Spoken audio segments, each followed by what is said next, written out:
जनता party को बहुत बड़ी सफलता लगा है। इतिहास में किसी भी प्रदेश में किसी भी राज्य को 25 गुना सफलता मिली हो।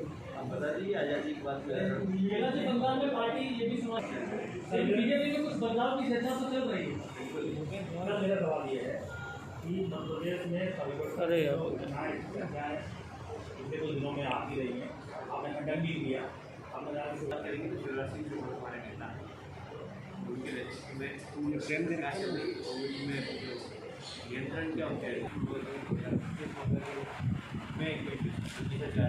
आप चाहेंगे 2023 तक वो बने रहें? मैं क्या चाहूँगा पार्टी चाहे के साथ शामिल करते हुए उसको समाप्त किया और कोविड जो दूसरा राउंड है वो लगभग समाप्ति की मध्य प्रदेश में भी माननीय शिवराज जी के नेतृत्व में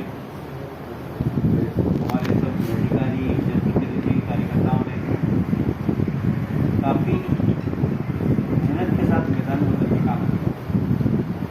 मैं इस बात का विशेष उल्लेख करना चाहूँगा कि देश के अंदर यदि कोई राजनीतिक दल जिसके कार्यकर्ता मैदान में उतरे और इस महामारी से जनता के बीच में खड़े होकर सेवा वो मात्र भारतीय जनता पार्टी की संगठन ही सेवा के माध्यम से नड्डा जी ने भारतीय जनता पार्टी के सभी कार्यकर्ताओं को निर्देश दिया था कि वो जनता के बीच सेवा सारे प्रदेश में सारे देश में भारतीय जनता पार्टी के कार्यकर्ताओं ने इस महामारी के दौरान मैदान में उतर कर देश के प्रधानमंत्री को धन्यवाद देना चाहूँगा। उन्होंने 80 करोड़ जनता के लिए आने वाली दिवाली तक प्रति व्यक्ति 5 किलो अनाज फ्री निर्णय लिया। एक बहुत बड़े वर्ग में काफ़ी अच्छी सेवा हो राष्ट्रपति शासन लगना चाहिए। पर जो सरकार 13 सीट लाकर अभी 1.5 महीने पहले जनमत जीता हो उसको राष्ट्रपति शासन लगाना ये प्रथम दृष्टया अभी उचित नहीं है। पर हालात ऐसे ही मतदान के रिजल्ट आने के बाद से आज तक 45 से ज़्यादा कार्यकर्ताओं की हत्या हो चुकी है। अभी मैं बात कर रहा हूँ और हो सकता है कि 2-3 कार्यकर्ताओं की हत्या की खबर आ जाए। तो वहाँ पर हिंसा की राजनीति बहुत ज़बरदस्त है। गांव-गांव में भारतीय जनता पार्टी के कार्यकर्ताओं को पीटा जा रहा है। विशेषकर जहाँ पर भारतीय जनता पार्टी जीती है उस कार्यकर्ताओं को पिटाई की। बांग्लादेश की घुसपैठियों ने महिलाओं के साथ बलात्कार तक 2-3 महीनों ने साहस करके सुप्रीम कोर्ट में याचना दी। पर दुख की बात यह है कि महिला मुख्यमंत्री होने के बाद सैकड़ों महिलाओं के साथ बलात्कार हो रहे हैं। पुलिस रिपोर्ट नहीं है। मैं समझता हूँ ये तो राष्ट्रपति शासन लगने ये चीज़ से है। पर थोड़ा संकोच इसी बात का है कि 2 महीने पहले 13 महीने मुझे सरकार आई तो राष्ट्रपति शासन लगा कर रोक सर मध्य प्रदेश में बीपी शर्मा जी देश भाजपा साल से हो गया है, ठीक है। अभी सर कई जिलों में लगभग सभी जिलों में राजधानी गठित नहीं हो पा रही है। काफ़ी जिलों में राजधानी गठित हो गई और मेरा भी जरा मेरा विषय नहीं है, मेरा भी जानकारी भी नहीं। मध्य प्रदेश में लगातार कोरोना की वजह से अनलॉक हो रहा है, ज़्यादातर जगह खुल चुकी है। कोरोना की दूसरी लहर से पहले सरकार तैयारी कर रही थी नगरीय निकाय और पंचायत चुनाव। क्या अब इस बारे में पार्टी में कोई चर्चा चल रही, चुनाव कराया जाए कि नहीं कराया जाए विधानसभा से पहले? ये सरकार का निर्णय, पार्टी का निर्णय नहीं, सरकार ने सरकार का निर्णय। सर जिस तरह से कैबिनेट में टकराहट की स्थिति दिखी थी, विरोधाभास था, उसे कैसे देखते हैं आप? एक रायशुमारी एक चर्चा ऐसी आप तो समझदार पत्रकार है, किसी भी मीटिंग होती है वहाँ अपना मत रखने का अधिकार सबको, इसी को तो डेमोक्रेसी कहते हैं। कि यदि आप किसी विषय पर प्रश्न पूछा हो, सहमति हो, असहमति हो, तो वह बता दूँ कि ये तो इसको तो परिपक्व डेमोक्रेसी की परिभाषा में आना चाहिए। तो ऐसे कैसे बोल सकते हैं कि वहाँ पर वाद विवाद होने, वाद विवाद के लिए ही कैबिनेट होती है। वहाँ वाद विवाद के लिए प्रस्ताव आया प्रदेश के हित का, यदि किसी मंत्री को अन्य मंत्री को उसमें असहमति हो तो प्रकट करेगा कि नहीं इससे प्रदेश का हिस्सा है। उसके तुरंत बाद ईओडब्ल्यू मामला दर्ज करता है कि टेंडरिंग घोटाले में। वो विषय अलग ही है, दोनों को आप क्लब मत कीजिए। प्रकाश जी, एक IAS की चैटिंग जो पर्सनल चैटिंग है वो लीक हुई, उसमें उसने कहा है कि हमारे कलेक्टर साहब इसलिए खुद नहीं हमको पैसे नहीं कमाने दे रहे। आप किस तरह से लेते इस पूरे मामले को? मैंने आज अखबार में पढ़ा है, मेरे को उसके बारे में डिटेल जानकारी नहीं है, और यदि मुझे जाँच का आदेश दी यदि किसी अधिकारी के लिए गलती होती है तो सजा मिलना चाहिए। केंद्रीय मंत्रिमंडल में मुद्दा की चर्चा चल रही है, क्या लगता है मध्य प्रदेश से कुछ और मिल सकता है? जैसे कि कहा जा रहा है कि सिंधिया जी का नाम है, आपका नाम है, हो सकता है के बीच में काफ़ी हमारी मेहनत कर रही है, मुझे बहुत पसंद आता।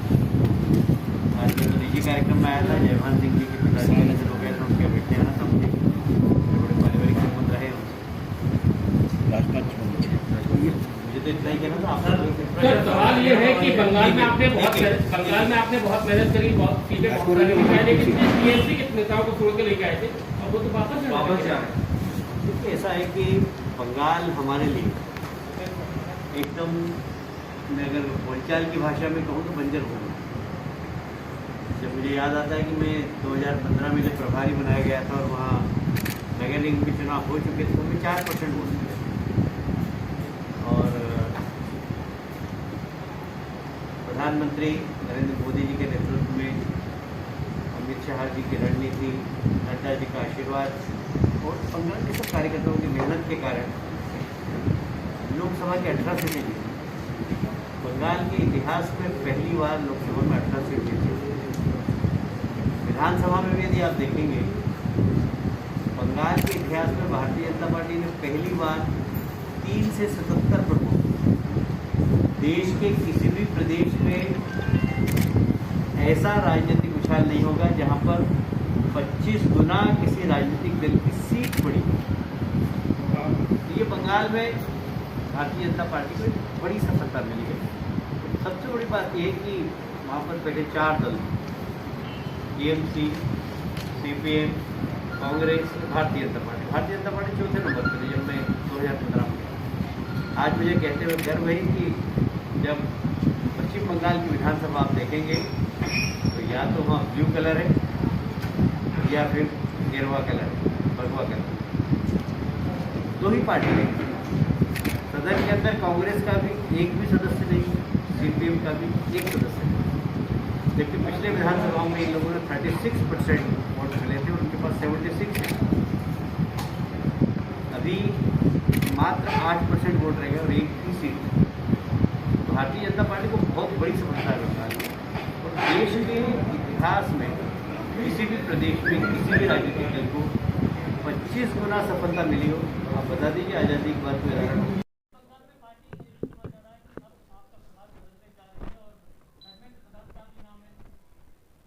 पता नहीं आप लोगों के पास कहाँ से खबर आती, मेरे पास जानकारी बिल्कुल नहीं।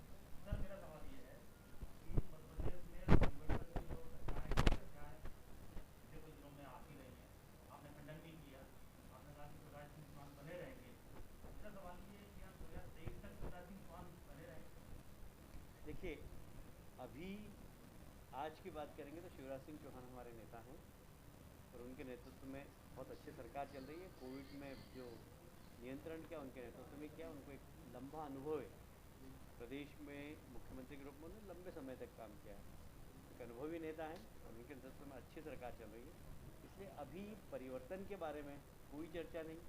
अब आप मुझसे ऐसा काल्पनिक प्रश्न पूछेंगे कि 2023 में होगा कि नहीं, 2024 में होगा कि नहीं, 2025 में होगा कि नहीं, तुम्हें कोई ज्योतिषाचार्य नहीं। आप चाहेंगे 2023 में वो बने रहें?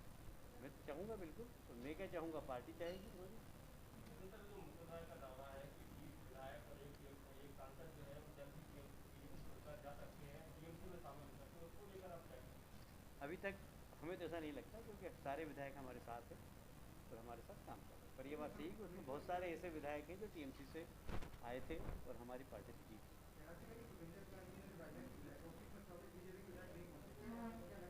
देखिए, बंगाल की आपको भौगोलिक स्थिति पता है कि नहीं पता है?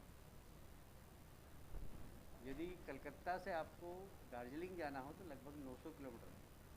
और अभी कोविड के दौरान फ्लाइट बंद, ट्रेन बंद, लोगों के पास आने के लिए कोई साधन ही नहीं। नॉर्थ बंगाल से साउथ बंगाल आना एक बहुत बड़ी चुनौती।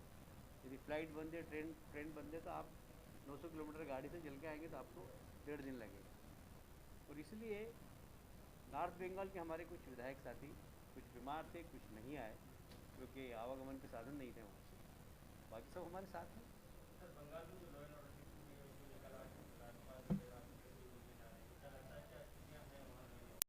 सिंधिया जी को मिलना चाहिए कि नहीं मिलना चाहिए? तो कहा जाता है कि शर्तों में शामिल ये निर्णय शुद्ध रूप से प्रधानमंत्री, इसलिए प्रिविलेज है कि उसको मंत्री बनाएगा क्यों नहीं बनाएगा। इसलिए मेरा टीका टिप्पणी करना राम मंदिर की स्थिति में विवाद है, लगातार देख रहे हैं कि कांग्रेस उसको सवाल उठा रही है। अब तो कुछ निर्मोही अखाड़े के लोग भी सवाल उठाने लगे। क्या लगता है? देखिए, जो कांग्रेस ब्रांड के साधु संत हैं, इसमें शंकराचार्य जी, उन्होंने जब अखाड़ा परिषद, साधु समाज, सब राम जन्मभूमि के समर्थन, हमने उनकी निंदा की जिन लोगों ने जमीन घोटाले की बात की।